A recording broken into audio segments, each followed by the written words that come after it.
Have you ever heard of the saying, kukopa ni harusi, kulipa ni matanga? Yes, today we are talking about the death trap. Kuomba pesa. I know most of you out there, my age, we borrow a lot of money, be it from a friend, for no reason. It could just be to go on a holiday, to buy some clothes, just because it's available for you. It's easier for you to just borrow money. And today we're joined by Roy and Patrick. And before the break, we were talking about reasons why the youth borrow money. And let's talk about gambling. Do you think that's like one of the major reasons people borrow money? And like gambling can actually be like an addiction. The other day there was a story about a guy who killed himself because now he found himself in debt, owing millions. So do you think like it's one of the major, we could start with you, Roy, reasons? Thank you. I'm happy you mentioned gambling because there is a sharp connection between gambling and the trap of debt. And it runs both ways. It's a cycle that can begin from either way. There are people who will start by borrowing, ordinary borrowing, and then one day they get trapped. They realize they're in a fix. And then they begin looking for shortcuts. And someone tells them, if you gamble, you could win money and come and clear your debt mess. And so they start trying in the hope that they will win money and come and clear what they are going through here. When they go the other end, they realize that gambling is also sweet, because when they're about to give up, something tells them that perhaps the next trial is the one that will give them the money. That will be your lucky. And they don't even have the money to gamble. They have to go and borrow some more to come and try their luck, hoping that they'll get money to come and clear this. Before they know it, they've been addicted, because gambling is highly addictive. Now, when they get addicted to gambling, then it means they can't stop borrowing, because they have to keep coming to gamble, right? So that's one way it can start. Now, there are others who will start gambling. They are not in debt, but they've been introduced to gambling. And so they start doing it. And it looks so interesting. Once in a while, they get a shilling here or there. But they don't realize they're also losing, because the difference between gambling and investment is that in the long run, gambling is designed to fleece you. But investment in the long run, if you remain steady, it is designed to benefit you. Now, so before they know it, they're addicted to gambling, right? And then they realize one day they don't have money to gamble. So it introduces them into borrowing, because then they have to borrow to keep gambling. And before they know it, they're already also trapped in debt. So it becomes a cycle that is, the debt and gambling are dependent on each other. Now, it's a very serious thing. I have met cases where families have broken because of the link between gambling and the trap of debt, right? Where someone is addicted to gambling, and as a result, they are now addicted to borrowing. And when they get their money at the end of the month, they take all the money into gambling, hoping that they will strike the jackpot. Then their problems will disappear, right?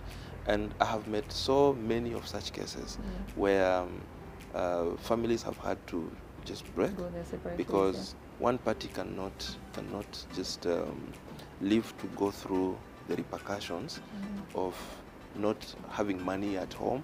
And it's not that we are not earning, but we are earning but taking the money to places that are not helpful, to an extent where food cannot be found in the house.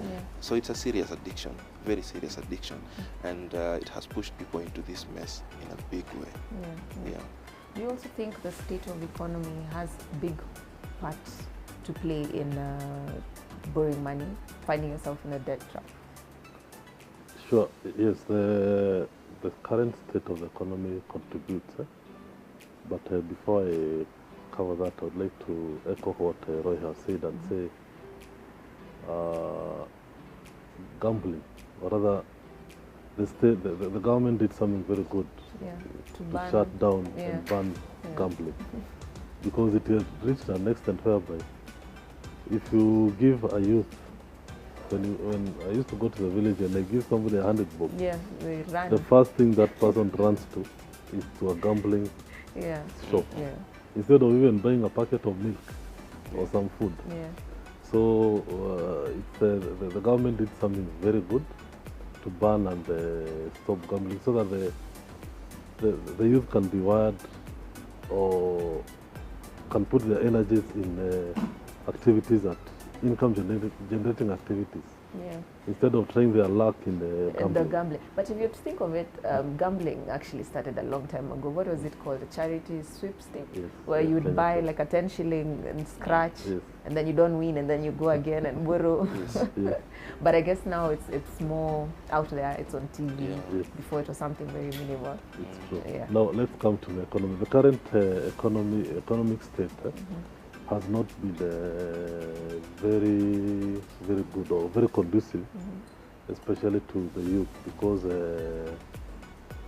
if you look at most of the startups, most of the youth are the ones who are trying to venture into business. Yeah. And just like employment, you find that most of those tenders, maybe the supplies they would wish to do within the counties or the government agencies, all of the requirement is experience. Or this is a huge requirement of saying that you must have a very stable or well-funded bank account. Some of those requirements have been locking out the youth. And because they have the energy, some of them have very good skills, but they lack the financial capital, the financial might to take up on huge projects. Yeah. You find that most of the youth are locked out in areas that they can very well help the government or the counties to manage. Yeah. Therefore, maybe it's an opportunity for us to request the government to a bit to make the environment conducive for the youth. They should ask them to bring very few requirements. Of course, the quality and the quality of work should be up to standard. But that huge requirement of telling them to bring very huge bank statements and financial backing can be a bit. The projects can be split into small portions to enable the youth and women participate in those tenders and service provision to various government agencies. Yeah. However, the government has also been trying very hard with the leadership of the governor, Mr. Patrick Njoroge. They've been trying to stabilize. They've done a very good job of trying to stabilize the economy and try to bring it, or rather try to increase or improve the economic growth rate from, I think last year it was 5.5. This year I think there's of some positiveness in it. And it's going to move to maybe around 6%, which is good because once the economy grows, it grows across the board, all sectors, all sections, all towns. And this week also, there's that 3 billion that the president gave to the coffee farmers. That will go a long way in improving the livelihoods and the status of the economy in the agricultural sector, which is the backbone of the Kenyan economy. So there's a lot of positive prospects in the Kenyan economy, and we are very positive about it. Roy, what do you think about? What do you think about the current economy? The state of the economy. Yes. I want to agree with what Peter has said, but at this point I want to throw in a different twist. There has been the general view that because the economy appears to be struggling, and many people don't seem to feel the impact of any growth in their financial lives, therefore it is necessary or mandatory for someone to be in debt. I actually meet people who say with the current situation you can't avoid to borrow. And it has made some people to believe that what they earn is little. Yeah. So let me address the mind at this point, because the mind is very critical in determining how far you go financially and in every other aspect of life. When I train about money, there's a segment I've made mandatory regardless of the training I'm doing, which I call characteristics of money. And one of them that I say is there is no small money. Right? There is no small money. Money requires you to plan for it, like Peter mentioned. If you don't plan for your money, however big it is, you'll be so shocked it is so little. Yeah. I like asking guys in organizations, if HR today gave you the powers to determine how much you want to be paid, what will you tell them? That will find you off. You might actually struggle. Yet on the other hand, it is easier for you to say they pay you little because the economy is struggling. So what I'm trying to say is we need to be cautious with the way we spend our money. We need to realize that with what we have, we could still do a lot. Only if we became true to ourselves. Only if we were keen and deliberate with the way we want to spend our money. Only if we remember that money speaks one language. If you save me today, I will save you tomorrow. Right? So whatever you earn, however little it looks to you, if you're able to plan yourself properly and be true to yourself, that means avoid living beyond your means. You know, the temptation for many of us is we put the cart in front of the horse. We want to live our future life and hope that one day our means will follow us and accommodate us where we are. And that is why we will be borrowing for lifestyle enhancement and hope that one day our income will follow us and accommodate us. What we say is it is not bad to grow your living standard, but grow your means first and then let your standard follow the means, right? That way then you avoid unnecessary pressure, because this other one is like gas fire. It will be up so fast, we will admire you, and in the next few days you're struggling and you don't have where to put your face. And simply because you thought the economy was bad and it was reason enough for you to supplement your income with debt. We must remember debt is not income and debt is not free money. So yes, while the economy will want to push people into a certain corner, and especially the way my brother has mentioned, it is also true that some people have been made to believe that because generally the economy is being said not to be performing, is reason enough for them to be borrowing. And some people have gotten to a level where they look at debt as part of their income. I have asked people, tell me your sources of income, and they will write salary this much, and then they will say, I have a limit from this app for this much, I have a limit for this much. So it's gotten to a level where you now consider it as part of your income. It becomes your such salary that, as well. Yes, it's part of your salary. You can't do without it. That if it is withdrawn from your life, then you will seriously struggle. So we have to remember and tune our minds to believe that we can still go far with what we think, the little that we have. The journey of wealth creation is a journey of patience. I like saying that wealth creation and patience are twins and they work together, identical twins.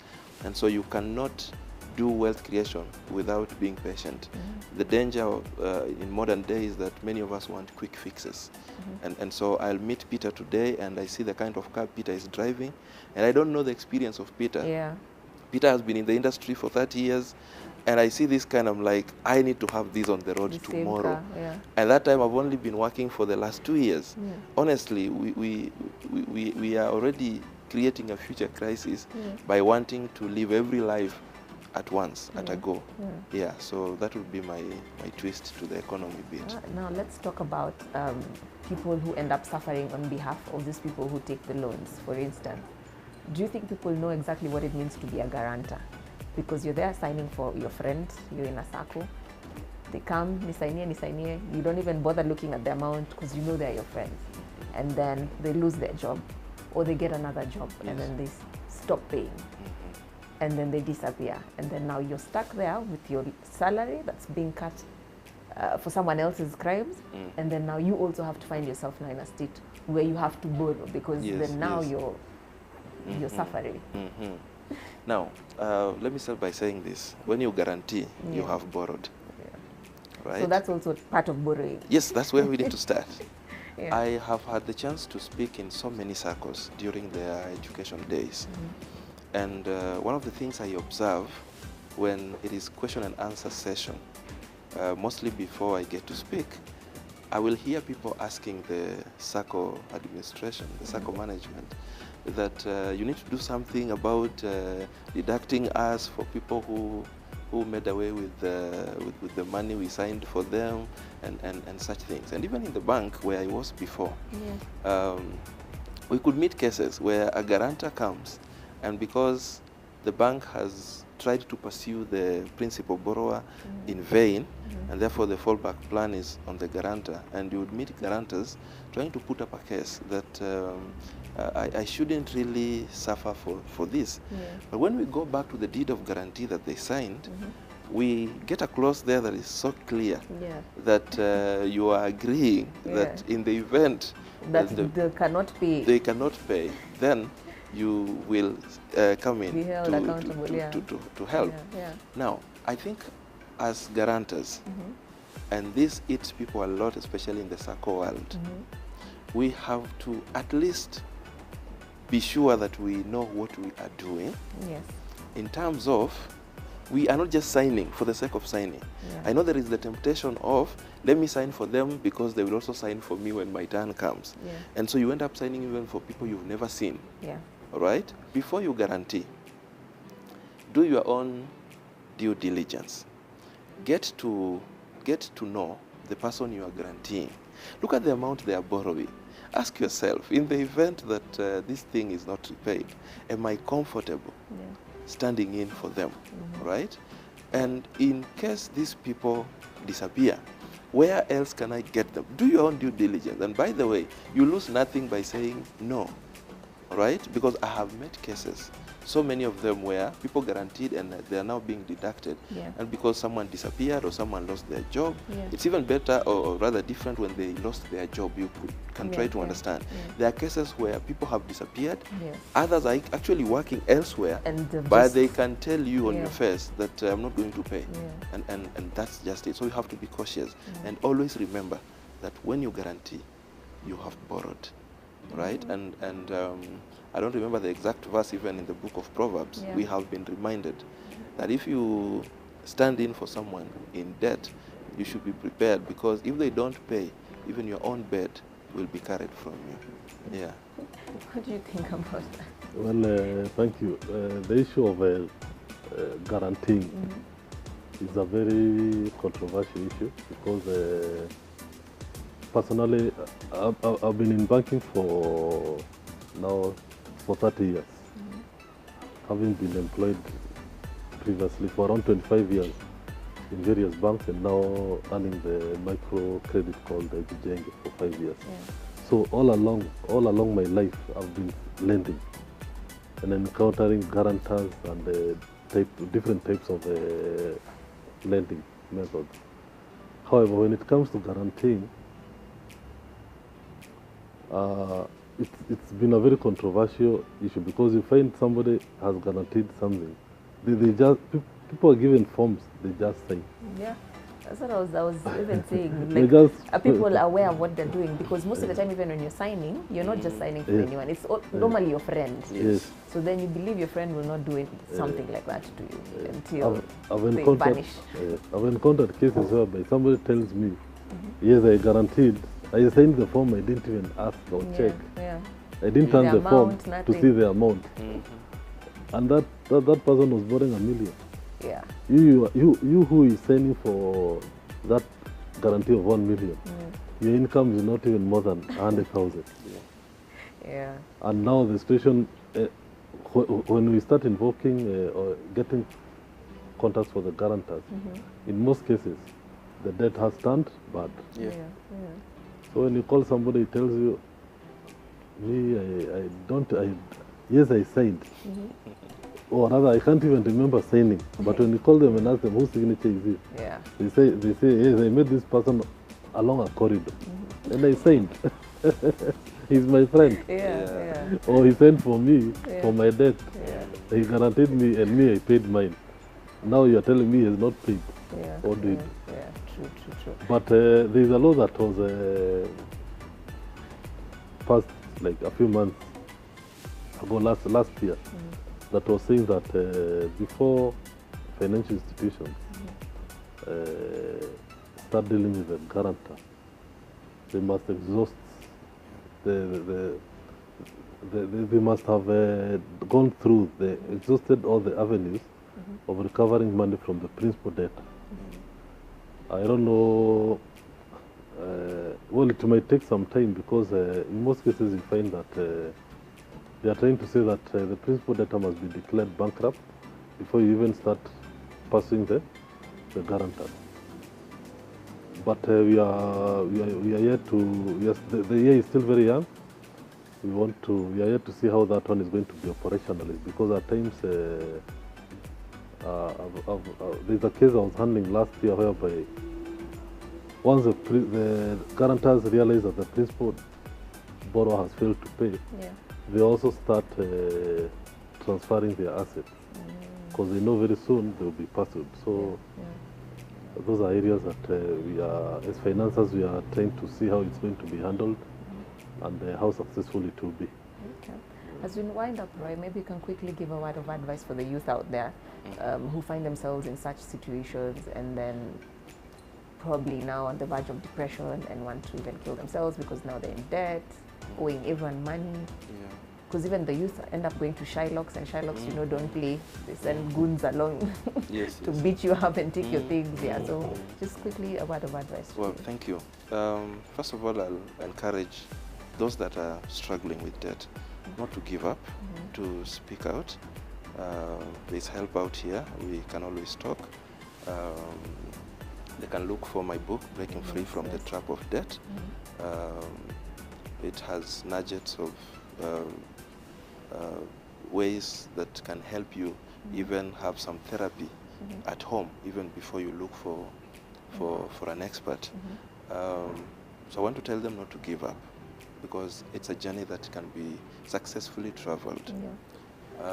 Secondly, I want to say that they need to be cautious, especially those that have not been trapped, cautious with the way they spend their money, knowing that they can still accomplish what they want to accomplish in life, even with the money that they have, and to remember that to always be disciplined. To go far financially, one must be willing and bold enough to make unpopular decisions. Unpopular decisions are decisions that don't follow wind, are decisions that are not pegged on what your friends are doing. You have to remember that financial journeys are personal journeys, that when the rain starts beating you, the friends you are impressing will not be there. In fact, if they'll still be there, they'll be part of those who are laughing at you or asking you questions. How come you found yourself here? So you have to be true to yourself, live your own life, and where you are in doubt, ask those that have been ahead of you who can help you figure out how to go about your journey in the financial world. And where can they find you and your book as well? This is the book you're talking about, Breaking Free from the Trap of Debt. To get me or get this book, they simply need to get in touch. I think I can give them the number. 0713 49 7172. 0713 49 7172. I'm also available on all social media platforms. Roy Okonji. Let us just keep talking. Then we get to see what to do about it. Thank you so much. Patrick, where can people find you if they want to also try out Jijenge? Yeah, thank you. And also just briefly a word of advice to the youth. A word of advice to the youth: be patient. Actually, it's a summary of what my brother Roy has said. Be patient. Rome was never built in a day. And don't follow peer pressure. It will land you in very hot soup. And as for Jijenge, we are in townhouse, 6th floor, Kaunda Street in Nairobi. We have a branch along Ridgeways. And the beauty of working or borrowing from Jijenge is that as we don't, we have a very unique feature of those people who are in debt, which we call debt rescheduling or repackaging the debt, such that if your incomes have gone down from, assuming you're earning 100,000 and currently you're earning 20,000, we readjust, we reschedule the facility to suit the current financial incomes. We don't go ahead and list in CRB or Auctioneer or whatever. No, it's a journey. We go through that journey with our customers until the day they will be able to pay our debt. All customers are welcome. Another beautiful thing is that customer service experience is fantastic, and our rates are the lowest in town. And we serve all Kenyans equally, all religions, and you're welcome. Thank you so much, guys. Maybe our contact, okay. I can share our contact. Yeah. Our contacts are 0700 282727. 0700 282727. Welcome all. Thank you so much, guys. So thank you. You've heard it from the horse's mouth. If you want some advice, you can go to Roy. If you want to borrow some money, you can go to Patrick. So that has been Perspectives. We were talking about the debt trap. Remember, you can keep talking to us on social media. The hashtag is KTN Life and Style. Let us know what you feel. Let us also know what topics you'd like us to discuss. And I'd like to thank this amazing, amazing space. We are at Victoria Courts, which is right next to Panari. Actually, they're our neighbors at Standard Group. They have amazing, amazing pieces, especially their beds. Oh my goodness, I'm walking out with one, by the way. They have the Boston Queen bed, they have the Sligo Queen bed, and also the Alena Queen bed. So make your way to Victoria Courts along Mombasa Road, just right next to Panari. Don't go anywhere. After the break, we have Catherine Mwangi.